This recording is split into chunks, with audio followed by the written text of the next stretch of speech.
Est-ce que vous êtes heureuse aujourd'hui? Oui, oh putain, je peux le dire, oui. Oui, c'est qu'il y a quelques mois, c'était compliqué, pour des raisons personnelles, mais oui, vraiment, j'ai eu une phase compliquée, toute la fin de 2017 a été complexe pour moi, et depuis quelques mois, ouais, vraiment, ça va mieux, et je pense que mon coming out et le fait de pouvoir m'assumer à fond et juste dire: «Je m'en branle, je fais ce que je veux, je fais ce que j'aime et allez vous faire foutre», et bah, ça aide vachement, en fait. C'est une femme heureuse qu'on a rencontrée samedi dernier à l'occasion de son concert à l'Espace Culturel. Une femme et une artiste qui en a fini de se cacher derrière un genre qu'elle ne pouvait pas ou plus assumer.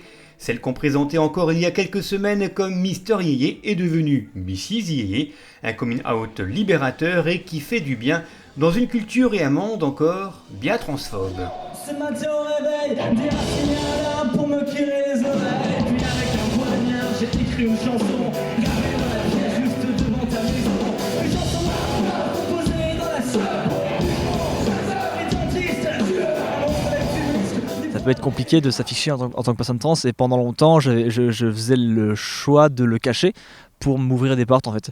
Et puis je me suis rendu compte que les portes, quand on fait du rock, elles sont fermées de toute façon, parce que le rock est une musique qui n'est plus dans l'air du temps, et que du coup je me suis dit bah rien à foutre, je vais assumer totalement qui je suis, et donc pour ça que j'ai fait mon coming out en janvier, il me semble, fin janvier.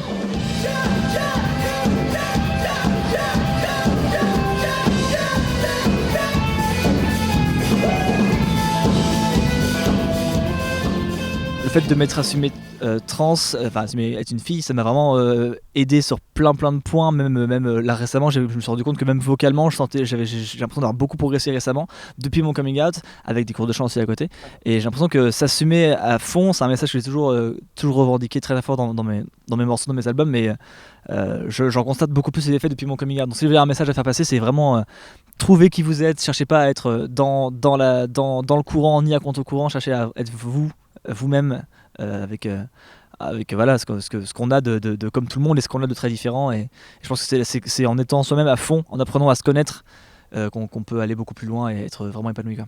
Le message est donc passé, alors on passe à autre chose. Le genre laisse la place à l'artiste qui, elle, n'a pas changé. Mrs Yéyé, c'est un projet qui est né sur internet en 2012 avec des compos, des reprises et des clips à profusion, mais qui est vraiment Mrs Yéyé.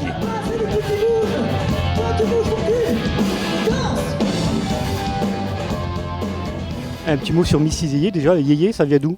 Enfin ça vient de mon nom, en fait, ça vient de mon nom de naissance, et du coup de mon nouveau nom qui est donc Yelena, et donc Yéyé c'est le diminutif de mon nom. Ouais. Rien à voir avec l'époque Yéyé. Rien à voir avec Claude François.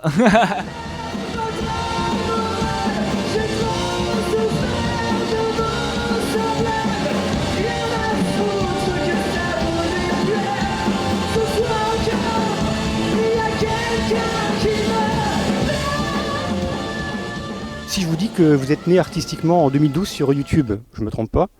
Pourquoi avoir choisi ce support là? Parce que c'est un média que je consommais et que je consomme toujours beaucoup. En fait, c'est vraiment, je suis cette génération qui matait beaucoup d'émissions comme What the Cut. Avant, il y avait Norman, Cyprien, etc. What the Cut, Mathieu Sommet, Jean du Grenier et tout. Et c'était un média qui semblait très prometteur pour pouvoir mettre le contenu qu'on veut dessus sans avoir besoin de l'aval de qui que ce soit. Voilà. Et du coup, ça m'avait l'air d'être une bonne option pour présenter exactement ce que je voulais faire, sans compromis, sans avoir besoin d'avoir une prod au-dessus, parce que j'avais pas le niveau d'avoir une prod.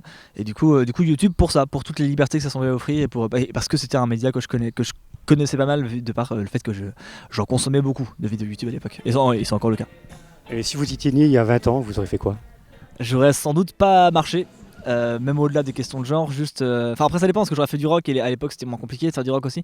Je sais pas, c'est compliqué à dire. L'avantage qu'on a à notre époque, c'est qu'on peut faire des choses.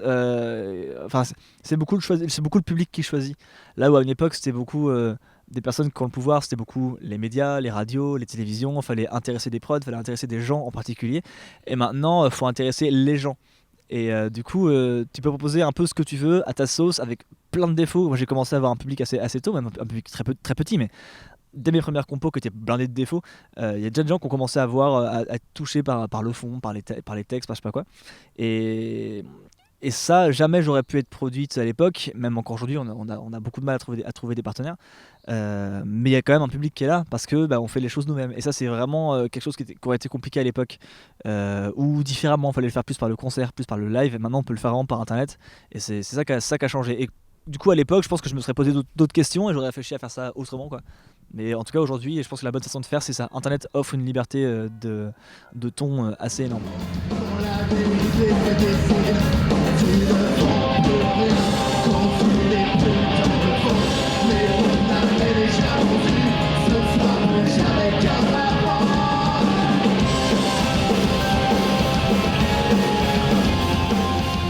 Source d'inspiration, je suis très influencé rock anglais, comme des trucs comme Royal Blood, Arctic Monkeys, Muse, des trucs comme ça, ou sinon plus la scène américaine comme du néo-metal à la Linkin Park, Korn, Deftones, tout comme ça, Slipknot. Et sinon, au niveau des thèmes, j'aborde des thèmes souvent très positifs, mais c'est beaucoup des trucs que je pioche dans la colère en fait. Et du coup, je me sers un peu de la musique pour exorciser des colères. Et donc mes morceaux sont souvent basés sur une rage à ce niveau-là. Mais toujours dans une volonté de passer des messages extrêmement chouettes, positifs pour les gens et pour notre société, je pense.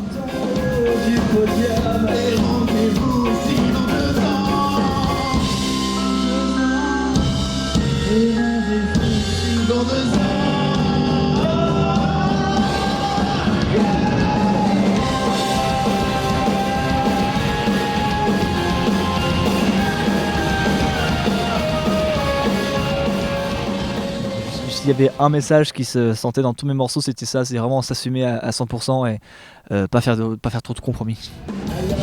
La surface des hautes tours de l'industrie musicale s'effondre. Sous l'asphalte poussiéreux bouillotte et rondeur, ce jardin de plantes fécondes. C'est la plupart de temps qu'ils se sont installés ici, dans les catacombes. Bien avant que les hommes en costards et cigares ne rangent des boîtes et une lichette sur les ondes.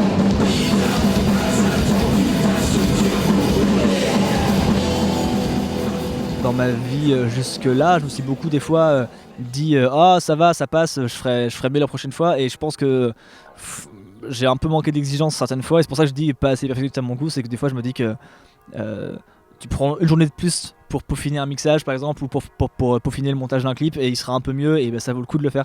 Et voilà, c'est en ça que des fois dans le passé, je me suis un peu laissé aller en me disant ah ouais, ça va, ça passe.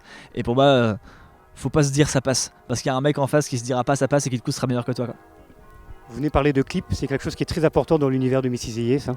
Le rapport à l'image, ouais, parce qu'à la base je fais de la vidéo. En fait, j'ai commencé la vidéo quand j'étais en 5ème, ça remonte maintenant, et j'ai commencé la musique seulement quand je suis arrivé en seconde, au lycée. Et du coup, la vidéo, j'ai voulu garder ce contact-là avec l'image. Et en fait, de base, YouTube est un média de vidéo, et du coup, ça me semblait évident de faire d'accompagner ce que je faisais de vidéoclips, même très simple. Et c'est quelque chose qu'on a gardé parce que je trouve ça important pour créer l'univers, même pour artistiquement, c'est trop chouette de pouvoir créer de l'image tout le temps comme ça. Donc c'est vraiment la vidéo est quelque chose de vraiment primordial. Ça coûte cher quand tu veux faire un clip par morceau, que tu veux mettre un petit peu, tu veux faire des belles images, des beaux clips avec des beaux décors, un peu de budget et tout, ça coûte très cher à la fin. Mais pour moi, c'est quelque chose qui est indissociable du projet Mrs. Yeye. Ouais.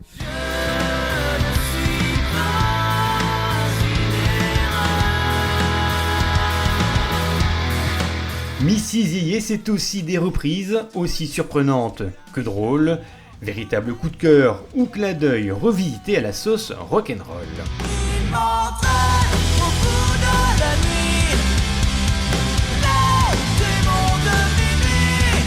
Et puis faire une interview de Mrs. Yeye ne serait pas une interview sans lui parler de ça. On s'en bat les couilles, on s'en bat les couilles, on s'en bat les couilles. On s'en bat les couilles, on s'en bat les couilles, on s'en bat les couilles. Un truc qui lui colle à la peau et qui la poursuivra jusqu'à sa mort. Une bizarrerie de parcours, ou peut-être pas. Ah, c'est bien, t'as mis du temps avant d'en parler, c'est cool. Ouais, non, je vais la poser, elle était pas prévue. Non, mais en général, on la pose en premier. Du coup, ça vous saoule ça ou pas? Un peu maintenant. Je veux dire, c'est à des années-lumière de ce que vous faites en fait. Oui, non, enfin je sais pas. Oui et non, parce qu'en fait, je me suis toujours autorisé beaucoup de choses artistiquement. Et genre, par exemple, là récemment, j'ai sorti mon album en Nightcore. Je sais pas si vous connaissez le Nightcore. En gros, c'est un principe qui consiste à prendre une musique et l'accélérer de 30%. Et je sais pas pourquoi, c'est devenu quelque chose, une mode sur internet. Et moi, c'est très con, mais ça me fait beaucoup rire. Et du coup, j'ai mis mon album en nightcore sur YouTube. Et c'est le genre de trucs qui sont complètement débiles. Et que tout le monde m'a dit, mais pourquoi tu fais ça? Et je fais, parce que c'est drôle. Et donc, du coup, on s'en va les couilles est cohérente avec ce que je fais d'habitude, dans le sens où je m'autorise un peu tout. Tant que ça me fait kiffer, je le fais. Après, par contre, artistiquement, c'est différent dans le sens où c'est un morceau. C'est plus proche de Sébastien Patoche que de Muse ou que de Linkin Park, comparé à ce que je fais d'habitude.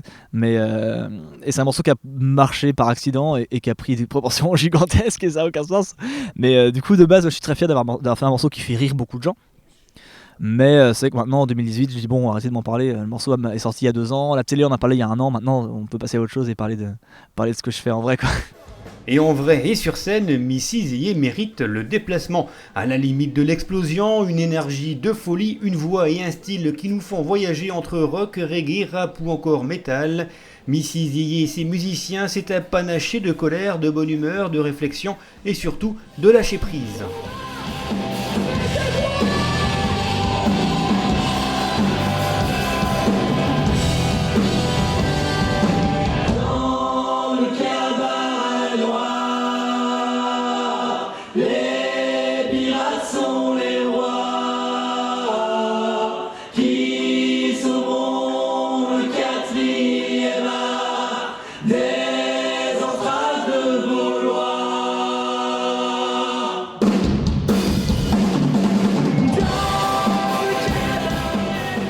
Est-ce que c'est un projet qui est viable, Missy Zeye?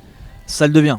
Et donc du coup maintenant là on commence à arriver au moment où nos tournées rapportent pas mal d'argent, mais assez pour se dégager un peu des cachets. On sera sans doute bientôt intermittent avec mon équipe et de mon côté je fais des petits concerts privés aussi chez les gens, chez des abonnés, etc. Et du coup ça m'aide aussi à boucler un peu les fins de mois. Donc là on est à un moment où ça commence enfin au bout de 6 ans à être rémunérateur. Mais ça a pris un temps fou, mais c'est aussi parce comme je dis, j'ai fait le choix de mettre l'argent qu'on gagnait via des ventes de t-shirts et d'albums dans du matos pour améliorer la qualité. Je trouvais ça plus important de faire du meilleur contenu que de payer ma bouffe, quoi.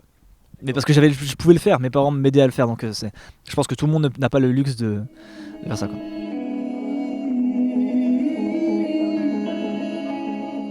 Retrouvez Missy Zeye sur sa page YouTube et sur les réseaux sociaux. La chanteuse vient de sortir également son 2e album, Hybride, disponible partout. Missy Zeye, c'était samedi soir à l'espace culturel de Romba et c'était... C'était bien. Ouais, c'était cool. Franchement, c'était cool. Franchement... N'hésitez pas à aller jeter un œil du coup à ma chaîne YouTube et si vous aimez bien, n'hésitez pas à vous abonner ou à acheter l'album ou au moins l'écouter, peut-être le pirater si vous voulez, je m'en fiche. Et voilà, au pire, merci d'avoir écouté cette interview en entier et puis je vous souhaite plein de bonheur et à très bientôt.